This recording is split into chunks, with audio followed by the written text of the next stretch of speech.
This is an iHeart podcast. Guaranteed human. Stuff You Should Know is brought to you by Grainger. Grainger knows that if you're an HVAC technician and a call comes in, you need a partner that helps you find the right product, fast and hassle-free. And you know that when the first problem of the day is a clanking blower motor, there's no need to break a sweat. With Grainger's easy-to-use website and product details, you can be confident that soon you'll have everything humming right along. Call 1-800-GRAINGER, click Grainger.com, or just stop by. Grainger, for the ones who get it done. Work can be a little weird. Cringy training seminars, coworkers who won't stop talking about their plant, forgetting the mute button at an inopportune moment. We have to deal with a lot on any given workday. Sometimes it can feel hard to thrive and move forward in your career. Well, that's where LinkedIn comes in. LinkedIn helps you get ideas and insights from experts in your field, connect with people professionally, grow your network, and access tools designed to help you find the right fit for your next role. Whether you're just getting started, figuring out your next move, or looking to accelerate your career, LinkedIn is built to support you at every stage, because LinkedIn is the network that works for you. Visit linkedin.com/knowstuff to learn more. Welcome to Stuff You Should Know, a production of iHeartRadio's How Stuff Works.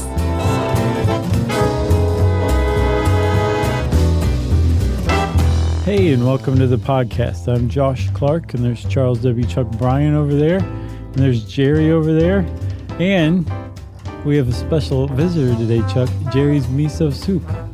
Is that what that is? Yeah. She's shaking her head now. You lie, Jerry. That is miso soup. I don't care what Jerry says. It's miso soup. Chuck is getting up to sniff it. One of his beard hairs is dropped into Jerry's soup. Jerry's miso soup. It smells like armpits. I don't know what that is because miso soup smells good. I don't think that's miso. Oh, let me Miso is generally cloudier. Now Josh is smelling. It smells like miso soup mixed with hospital corridor. If you were smelling, why did the soup ripple under your nose as if you were blowing out? It's so gross. Did not see this intro coming, Chuck. Oh, goodness. So you feeling okay? Yeah. Okay. A little unwieldy lately. This is gonna be good. This is a really interesting one that a lot of people I think don't know about. I didn't know much about this. And I think I came across an article just randomly somewhere, and I was like, human zoos, what is that? And then I was like,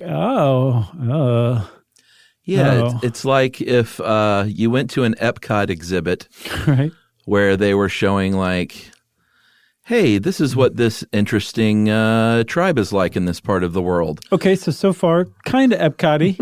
Let's say Scandinavians. That all depends on your approach, as long as it's not like, look at this weird tribe. Right. And it's like, look at this interesting thing. Right. Look at this weird tribe and maybe like throw money and bananas at them to get them to dance for you. Well, we didn't get to that part. It's like if Epcot used humans instead of, statues. Sure. And they do use some humans to an extent. You could actually kind of weirdly trace a line between Epcot's like around the world thing and this. I don't know what that is. So the big dome at Epcot, the geodesic dome? Sure. If you go behind that, there's a bunch of different countries. Oh, really? I went to Epcot when I was like 12. Oh, yeah. There's maybe a dozen countries, maybe 10. Okay. And it's staffed with people dressed like people from those countries. Oh, sure. But they are from those countries, right? I would was my guess understanding. A lot of them are, if not all. I think that's the deal. Like, okay. If you're Sweden, you're Swedish. Okay. And you're coming out like saying, hey, I'm from Sweden. How can I help you today? Have some food. Basically, the whole point is to go eat. Sure. But they're people kind of bringing their culture forth to be enjoyed and to captivate the people who are at Epcot, right? Yeah, there's a right way to do that. There is. The human zoos were the exact wrong way to do this. Yeah. And not only was it the wrong way to do it, they were done for all the wrong reasons, too. Yeah, I mean, I wasn't trying to defend this at all when I was researching it, but I did think about the time period and like a Westerner's inherent fascination with other parts of the world. Right. Which at its base is like, that's fine. Well, it's okay to be fascinated with another part of the world. Totally. But not like, look at how weird that person is who is different than me. Right. Let's make fun of them because they, we'll call them more primitive than we are. Right, or are inherently inferior to our race, which is another prevailing idea. And the premise of this, Chuck, started with, like you said, just pure curiosity. It was, Europeans traveling around the world to new areas and were encountering people that they'd never encountered before. Yeah. And there was a thread of people who were exploring and like saying, hey, you want to come back to England with me or to France with me or to the Netherlands with me? I can actually introduce you to the king. And the person would hop along on board and they would go back and they would be gawked at and everything, but they were treated as an individual. They had an identity. They were a person. Even though they were different and an other, they still had some sort of agency. That was step one. Mm-hmm. That didn't last very long. Well, no, because as we saw, there was a fine line between you can go meet the king and you can be the king's pet. Basically, yes. Yeah. So step two was really supported by this whole thing that happened in about the 1800s, the first half of the 1800s, I gather, something called like biological anthropology. And it basically is that thing that I said about the hierarchy of races, where one race is superior to another that's inferior. Yeah. And that, there's a spectrum of human beings. And on the one end are white Europeans, which under this idea, this auspice was the pinnacle of humanity. And on the other end, it just kept going and going until you basically reached other primates, like the apes. Right. And all other peoples of the world were on the spectrum, either closer to apes, closer to white Europeans, but really nothing compared to white Europeans. Yeah. And so there was this idea that the people around the world were to be studied and analyzed and poked at and prodded and measured in this to support this burgeoning science, right? Yeah, in the name of like study by scientists supposedly, but as far as the general public was concerned, something to do on the weekend. Well, that was stage 3. Yeah. Stage 3 is when the public is finally brought in fully, and that's when the human zoos really come in. And that was the peak of colonialism. You remember our Druids episode? It's just dropped today. So do you remember we talked about how like Caesar and some of these other conquering Romans were like basically writing propaganda about the Druids? They committed human sacrifice and cannibalism and all of that. So they needed to be civilized by the Romans. This is the same exact thing, except it was, 19th and 20th century Europeans who were showing their people back home, look at how uncivilized these people are. We need to civilize them. It's good that we are colonizing the rest of the world. Yeah, and obviously this happened in Europe. It happened in the United States, in North America, in France in the 1800s, late 1800s. There was a place, it was an agricultural site, and this was sort of like that Epcot-y idea, which was basically like, let's throw something called the Paris Colonial Exposition, and let's recreate these indigenous villages from the colonies. That's always in the background. Sure. People can't forget that. Right. Because it's not Epcot. It's like, these are places we have conquered, basically. Right. And see what life was like there. So they would recreate this with live human beings, not quite human zoos at this point, but more like acting out like what they did, wherever they were from. But also really playing it up to the point where it was just totally artificial. Yeah, well, yeah, that might speak more to just all art back then. Yeah, there wasn't a lot of subtlety in performance. But if you're saying, look at how uncivilized these people are, and then turning around to the people and be like, really kind of like play up the shouting thing. Oh, yeah, of course. Well, they wanted to sell tickets. Yeah, or at least drive people's attention there. Right. I don't know if they were selling tickets. Yes. To this one specifically. I believe they were. To the Paris Colonial. Mm-hmm. So the other thing you have to remember is they weren't just sort of like it was sort of like they were carnies. They weren't treated well. They had terrible living conditions. Right. They would get sick. They would get disease. They would be left in the cold. And if they died, they would be buried in a mass grave rather unceremoniously. Yeah, so that's another thing. Like, okay, so the human zoos are horrific enough. Just the idea that they put on these things and then even worse than that people came to see and like throw money and bananas at people and like mock them and jeer at them. That's bad enough. But then the idea that these people lost their lives as a result of coming over to Europe to put on these performances or whatever, and were just buried in unmarked graves, that just takes it down just the darkest path there is, like that you go to Belgium to be in this exhibition and end up buried in an unmarked grave. You lost your life because you went to a place you otherwise wouldn't have gone had Belgium not colonized Congo, in 1876. Right. Yeah. I mean, Belgium, we can get into that a little bit. What was their exhibit called? Congo-rama? Well, that was the last one of all of them, but sure. Yeah. I mean, the first one that we were just talking about was France. Belgium, like I said, it was going on all over the place. And they had Congo-rama, spelled with a K even. Well, I think that's Belgian. Is it? I think so. Okay. Or maybe they're just trying to sell more tickets. Who knows? These were men, women, and children, once again, put in these basically shows that show what their daily life was like these living exhibits where white Europeans would be behind a fence. That was always important. There was always huge. A fence there to sort of trump up the idea that, like, beware of what you're close to. Not just that, Chuck, it also reinforces a sense of separateness and otherness, too. Oh, yeah. You know what I mean? Like, there's no mingling. You weren't meeting the people, like, where you just didn't walk up to somebody and, like, introduce yourself to the person who was putting on the performance. There wasn't any commingling. It was a fence separated you from them. Yes. And you were there to observe and watch them, and they were there to perform for you. Yeah. And this, jumping back to 1897, King Leopold II brought over 267 Congolese men, women, and children to Brussels.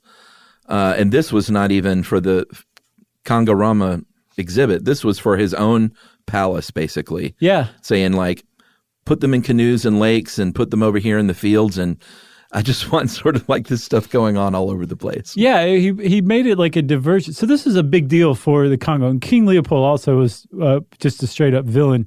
If you are fascinated by this kind of stuff and horrified by it, you should go check out Behind the Bastards by our colleague Robert Evans. Yeah, great show. He's done some work on King Leopold II himself. Mm-hmm. But so Belgium gets the Congo during this conference in Berlin in the 1870s, where basically Europe divided up Africa and said, this is our colony, that's your colony, that's your colony. And the Congo went to Belgium. And Belgium is like this little tiny country, and the Congo is something like 60 or 80 times the size of Belgium.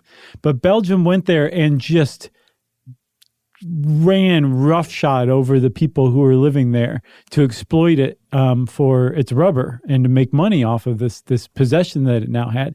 But part of this also was for the king to show, these people belong to us. I'm going to have some come live in their primitive ways on the royal grounds, and all Belgians are welcome to come see our new possessions.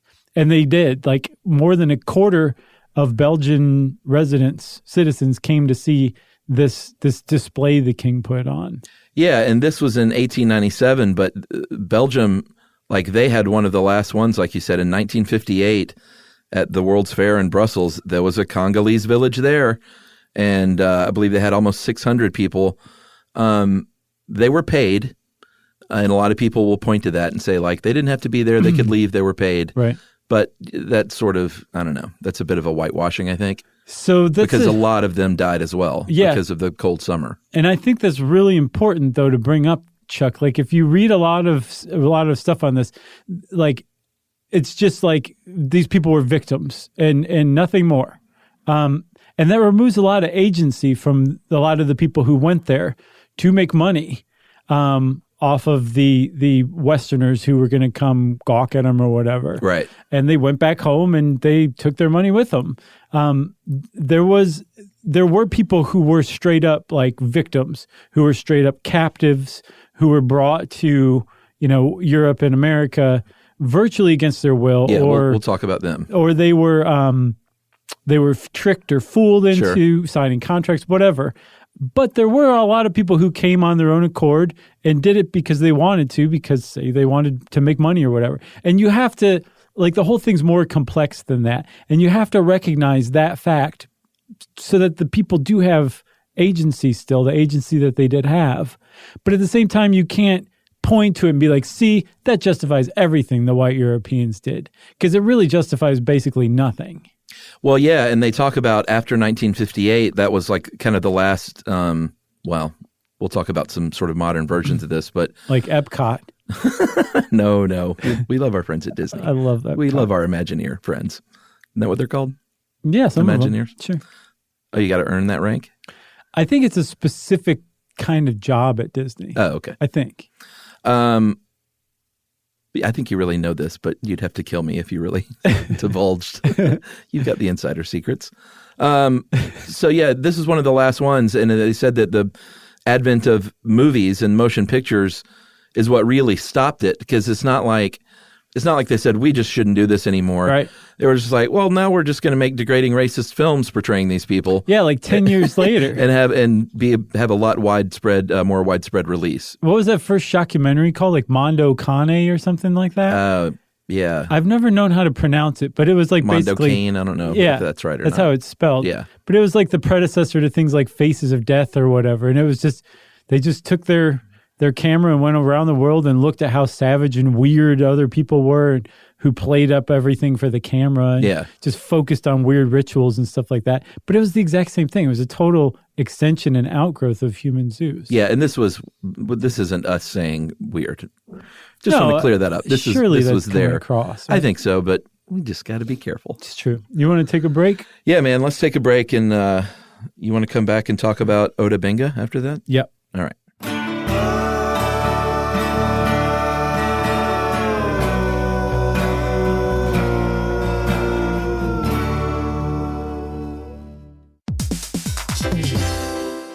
Hey, everybody. I want to talk to you a little bit about Tide Evo because it represents over 10 years of innovation and product development. Tide Evo is a first-of-its-kind technology where tens of thousands of minuscule fibers are spun together to form a 6 times powerful layer packed with scrubbers, brighteners, pre-treaters, and fresheners. And that's going to deliver a breakthrough clean that's so powerful, it feels like magic. Yeah, it is kind of like magic. Tide Evo is revolutionary. A 100% concentrated, waterless laundry tile that's made of compressed microfiber soap layers rather than liquid or powder. And it's not like pods or sheets because it uses 6 layers of detergent fibers to deliver superior cold water cleaning without plastic packaging of any kind. And it provides a mess-free, lightweight solution that dissolves lickety-split. So whenever you run into a laundry challenge, turn to Tide Evo. It's revolutionary. It's magic. Try new Tide Evo. Real laundry magic.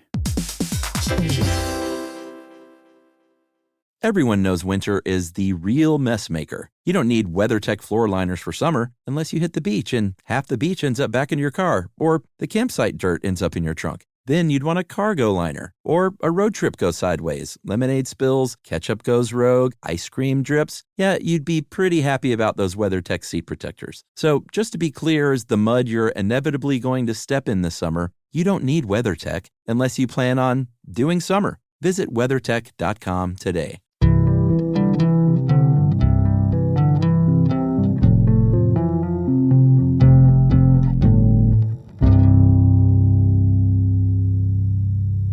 All right, so I feel like we've kind of given like a good overview of human zoos, right? Like basically from the last quarter of the 19th century up to the middle of the 20th century, they had their heyday and then just became more and more tasteless to Westerners over time as it became obvious like what was really going on. But there's one guy who kind of like had the most tragic life I've ever encountered ever. And his name was Oda Benga. Yeah, who was the kid kept in a box? There have been multiple kids kept in a box. For that experiment. It was like his father too, wasn't it? I don't know. Oh, the Skinner kids? I think so. Like these are the two people that come to mind when I think of like worst human existence. This is depressing. It is. So Oda Benga was, he was 103 pounds. He was 4'11". he was this when you referenced before the break about people that were literally sort of captured and brought over. He fits that bill for sure. He was brought over to the United States by a man named Samuel Verner from South Carolina, proud Gamecock. He was an African missionary and was commissioned by the St. Louis World's Fair, which was 1904? So before that, they said, hey, why don't you go over there and bring us back a bunch of pygmies? Yeah. And he's like, all right, I know that we're using that word now, and they probably won't in the future. Right. But you shouldn't even say that word anymore. I see it. I've seen both. Yeah. I've seen it used like it's just, like calling Native Americans Indians, like some Native Americans are like, that's what we're used to.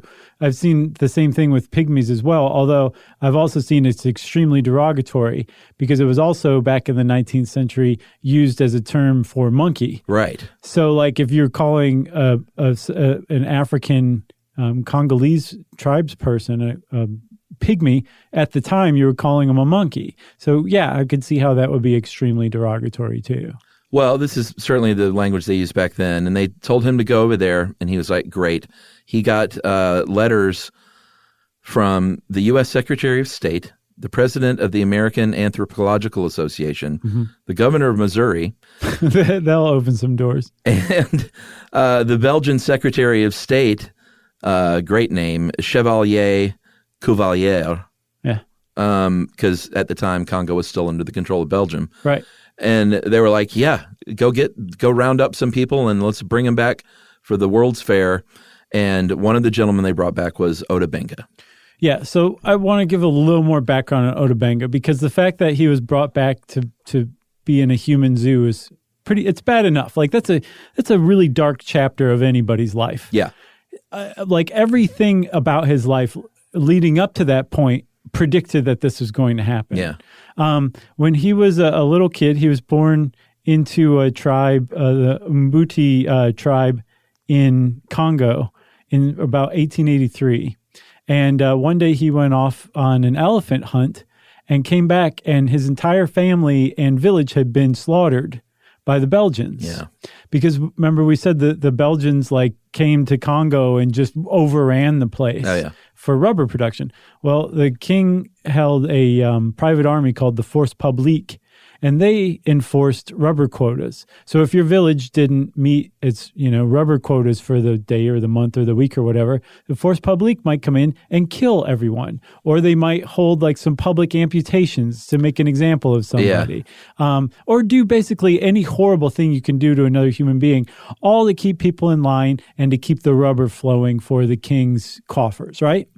This happened to Oda Benga's family. So he finds himself, little 100-pound, less than 5 foot tall Oda Benga, basically wandering the Congo alone. Yeah.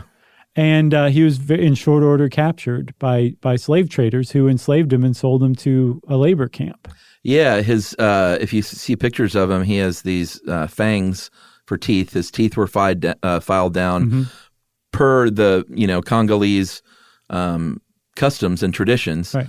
So at first I thought that the Americans did that, but he had already did that. But they were like, oh yeah, this plays into our narrative perfectly. This guy's going to sell so many tickets. Yeah. So they trot him out at the St. Louis World's Fair. But that's not where his story ends, because he went from there to the Bronx Zoo in New York, on display in a literal cage, with animals, with chimpanzees sometimes.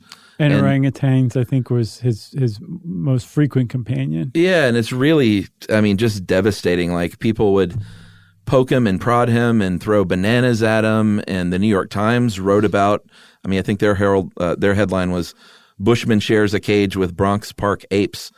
And the New York Times was just, it's not like they were writing an article of outrage. No. They were saying, come check this out. They were actually responding to the outrage. So in very short order, the Colored Ministers Convention is what it was called. Some of the black ministers around New York got together and were like, dude, this has to end immediately. There's a black guy in a zoo, and he's being held in a cage on public display with a monkey. Yeah, and this is like 40-something years after the end of slavery. Right. So they banded together and mounted protests, and eventually, in pretty quick, short order, got Ota Benga released to their custody and care. But the New York Times published editorials, at least one of them saying what's all the hubbub about? The guy's on the low end of the spectrum, as far as this hierarchy of races is concerned. So why wouldn't we put him in a cage and study him and observe him? Of course there's much to be learned. Right. Yeah. So that really kind of gets at the heart of what was driving this at the time: public curiosity, colonization, but also that completely racist science that would eventually lead to eugenics. Oh, yeah. The eugenics movement in the West in the United States. Yeah, he was turned over to one of the leaders of the Colored Baptist Ministers Conference, Reverend James Gordon. He was the superintendent of the Howard Colored Orphan Asylum in Brooklyn.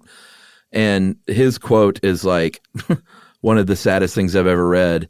He said, and this is how he tried to explain that it was bad. He said, "Our race, we think, is depressed enough without exhibiting one of us with the apes. We think we are worthy of being considered human beings with souls." The very fact that he had to point out that fundamental, so obvious thing is just so sad, Sure. I mean, he had to actually make a press statement saying, by the way, he's a human. Right. You understand that, right? Yeah. And we've got enough problems here trying to gain agency in this country. Can you help us out here? Right. And so they turned him over to him. He lived the rest of his life. He almost went back to Africa in 1914, but World War I broke out, and that stopped all passenger ship travel. He did go back to Africa once. He visited. He wanted to move back in 1914. So this is what I understand, that Samuel Werner, the guy who originally negotiated for Ota Benga to come with him back to the World's Fair. Negotiated? Well, he negotiated with the slaves traders. Oh, okay. He took Ota Benga back to the Congo. Oh, yeah. And Ota Benga, from what I read, said, there's no place here for me anymore. I'll come back with you. Came back to the States and didn't feel any more comfortable or at home in the States. No. And decided he did want to go back to Africa and never made it back that last time. Yeah, thanks to World War I. He lived in Virginia. He worked at a tobacco company. Mm-hmm. Apparently was a good worker and a good employee, and killed himself. Yeah. Shot himself in the chest. With a borrowed revolver. Yeah. Somehow borrowed makes it even worse. You know what I mean? Does it? Yeah. Something about it. I can't quite put my finger on it. Interesting.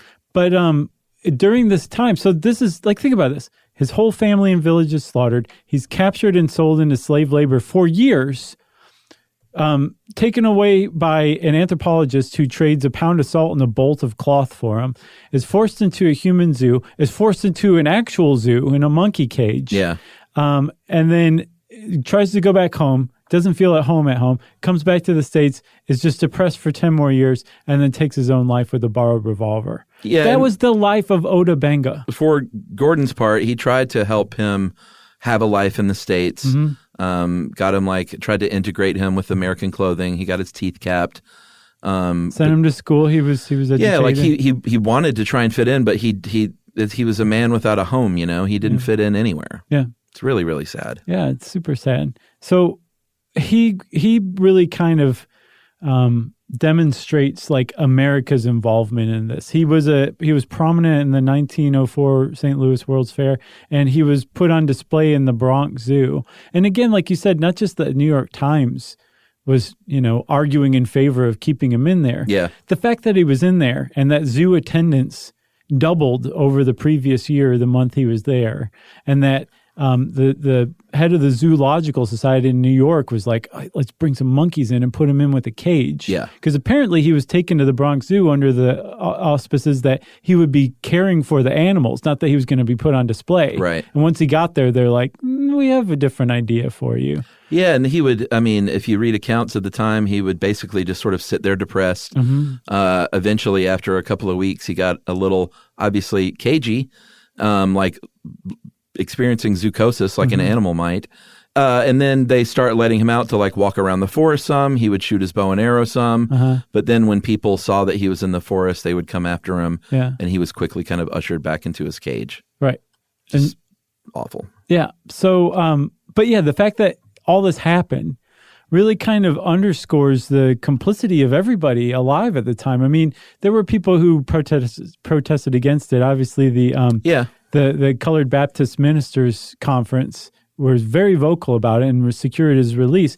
But they were in the minority, and like everybody else was just tacitly approving this just by allowing it to go on and not speaking out about it. And some people trace this and the fact that human zoos ever existed directly to the undercurrent of racism prevalent in the West today. That is the basis of it. That's certainly part of it. So let's take another break, then we'll come back and we're going to talk about St. Louis.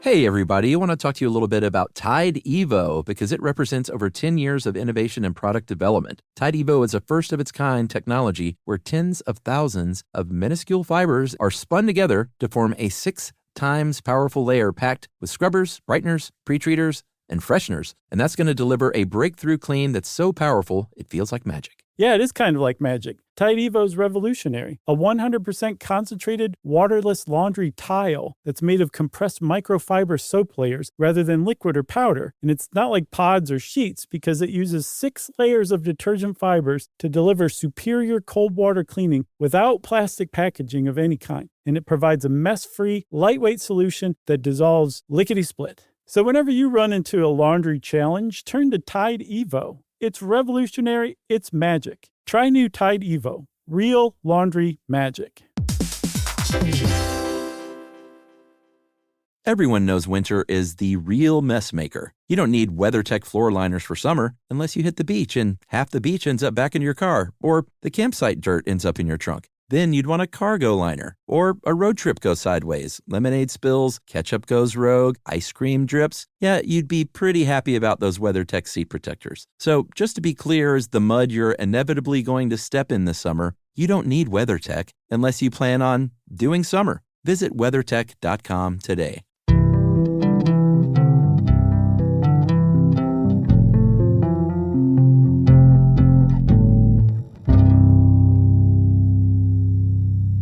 So 1904, we talked a little bit about the St. Louis World's Fair, but they had more living exhibits than just Otabenga. By the way, Otabenga made friends with Geronimo. Did you know that? I did not know that. So the enclosure for the Congolese and the enclosure for the Native Americans were beside one another. And Geronimo and Otabenga actually became pretty good friends from hanging out. Is that a silver lining? Sure. Okay. Yeah. The Philippines play a large part in this. There was a 47-acre area at the St. Louis World's Fair dedicated to more than 1,000 Filipinos of various tribes. Specifically, this one tribe in the mountains of the Philippines, the Urgarot, in fact, that means in Tagalog, mountain people. And they were unique in the world, and then they successfully defended their land against colonization forever. Right. Like Spain never got to them. That is exceptional. So ergo, they were, left largely intact culturally. Right. So they had a reputation by the time the St. Louis World's Fair, and I believe they were billed as such, as being like the most savage tribe in the world, if not just the Philippines. But either way. Which really means white people had not been able to get to them yet, so they're just living their nice, peaceful life, right, as they always have. One of the things that was made, a lot of hay was made about the Igorots, was that they would eat dog, and that in reality, the Igorots did actually eat dog, but it was under very specific circumstances. And if a family sacrificed and ate their dog, their family dog, mm-hmm. It was a really bad sign for the family. It told the rest of the village that they were in some dire straits. because the family would sacrifice the dog, basically like the dog was taking one for the team, to get this family out of whatever horrible streak of luck or whatever they had going on. And then they would eat the dog, and that ritual process would be done. It was very, very rare. It was basically done as a last-ditch attempt to reverse fortunes for this family that had fallen on hard times or was undergoing illness or whatever.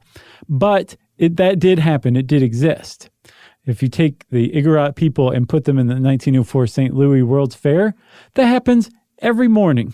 Every morning. Yeah. A dog would be sacrificed and eaten by the Igorots. Yeah, and not only that, they would take like sacred Igorot rituals, like crowning a chief, and it wasn't enough just to put them on display and have people look at them. They took their traditions, their sacred rituals, and used them as dramatic fodder, basically. Right. So it's like a theme park schedule to come see these different quote unquote shows performed that were really these Igorot rituals that they had held dear and were untouched by white man until this point. Right. And then let's not forget the dogs that were sacrificed like every day because of this, right? So here's the other thing too.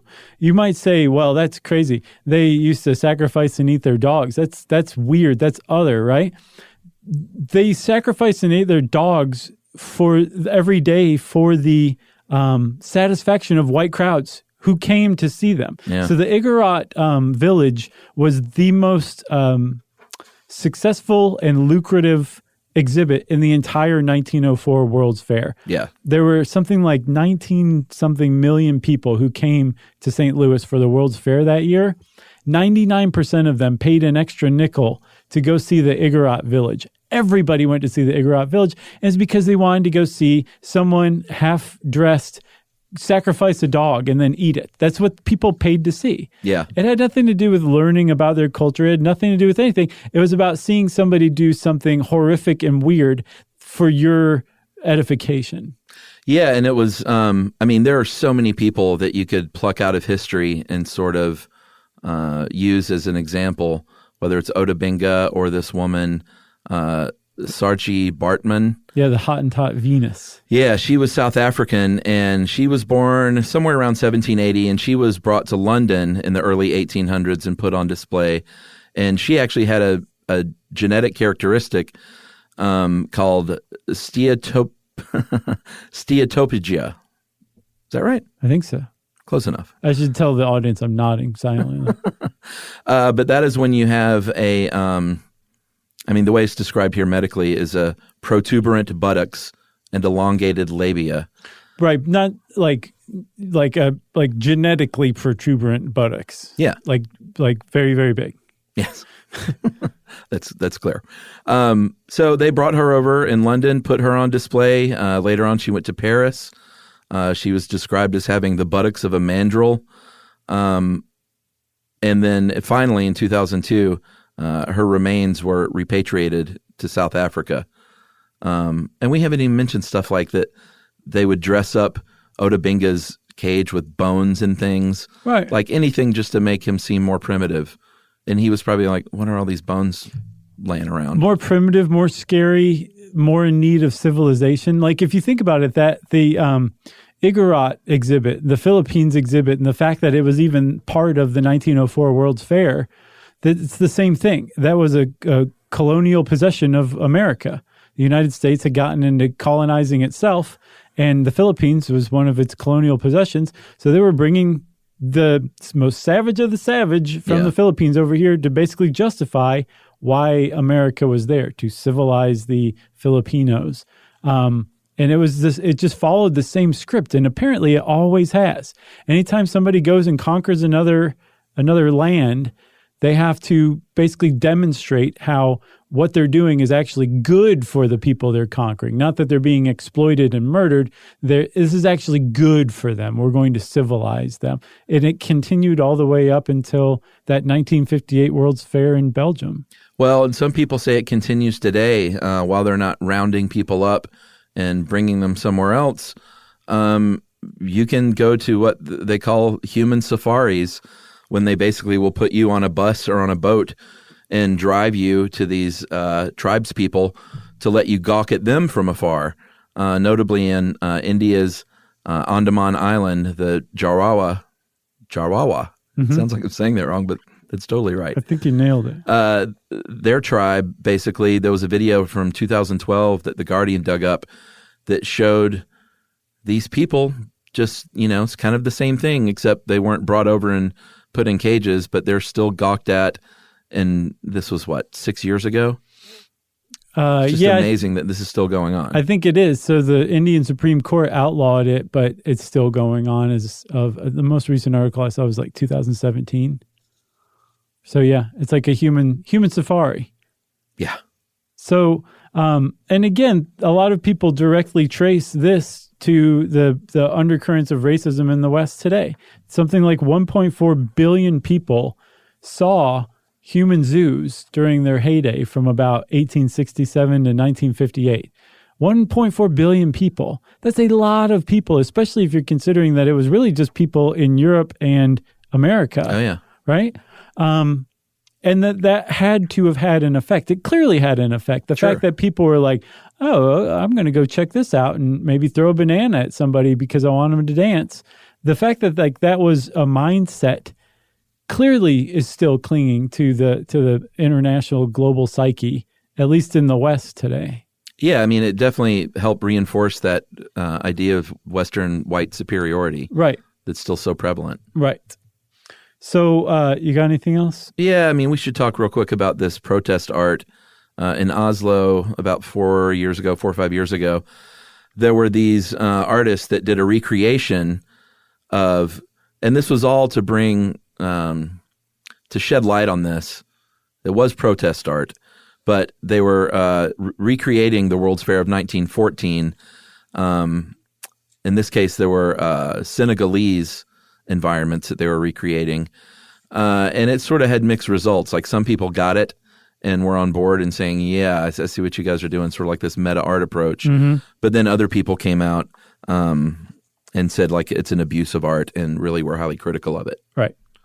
Which is they didn't nail it, and it didn't go over very well in all quarters. Yeah.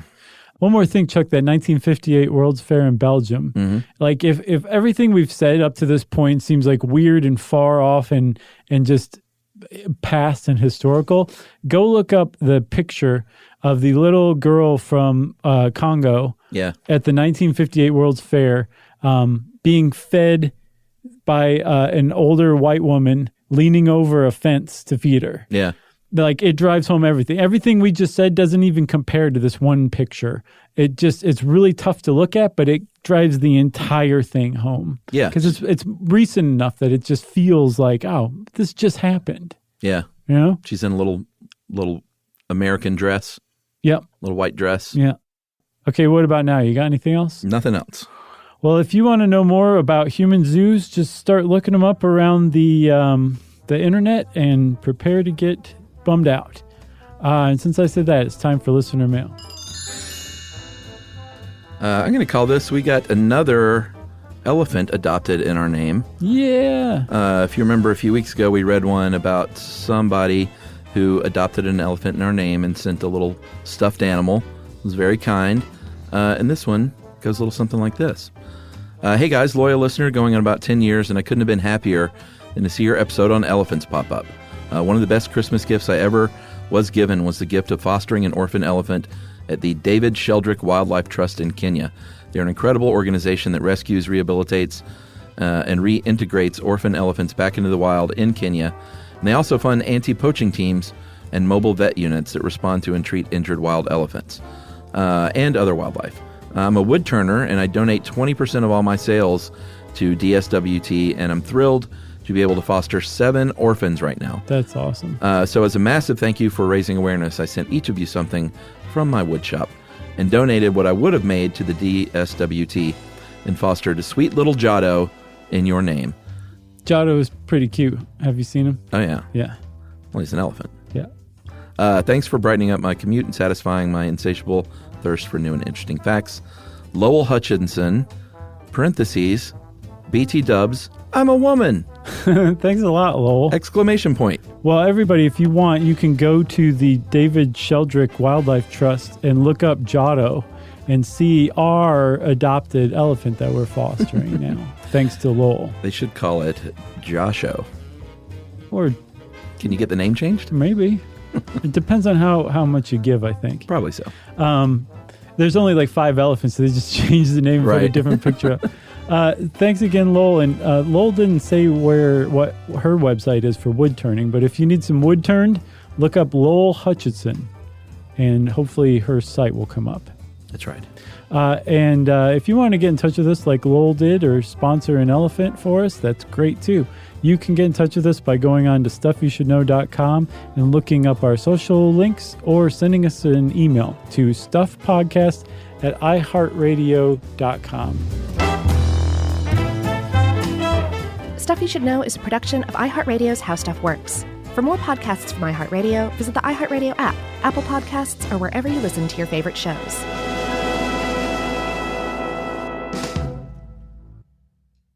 Mom, can I have Lingo Kids? Dad, Lingo Kids, please! When did we become the Lingo Kids house? No idea. Last week it was dinosaurs. This week it's... Lingo Kids! Why Lingo Kids? Because it's the best thing ever. We can play games with astronauts, wild animals, and superheroes. With more than 4,000 interactive games, songs, and shows, Lingo Kids is the #1 entertainment platform for young kids. So, no dinosaurs? And dinosaurs! Lingo Kids! Everything kids love. Download it for free. You know, you could be adored by everyone and still completely ignored by your cat. Trust me, I know. But if you feed your cat Sheba, you can go from being ignored to truly adored in 12 days guaranteed or your money back. Sheba has a full menu of products, appetizers, entrees, treats, even a kitten's menu. It's so cute, so Sheba has a product for even the pickiest eater. Like Sheba Puree, it's made with bone broth, they are chef-inspired flavors, it's got a smooth and creamy texture that cats love, and contains no corn, wheat, soy, or artificial flavors. It's food that your cat's gonna love. To learn more, check out Sheba.com. That's SHEBA.com. This is an iHeart podcast. Guaranteed human.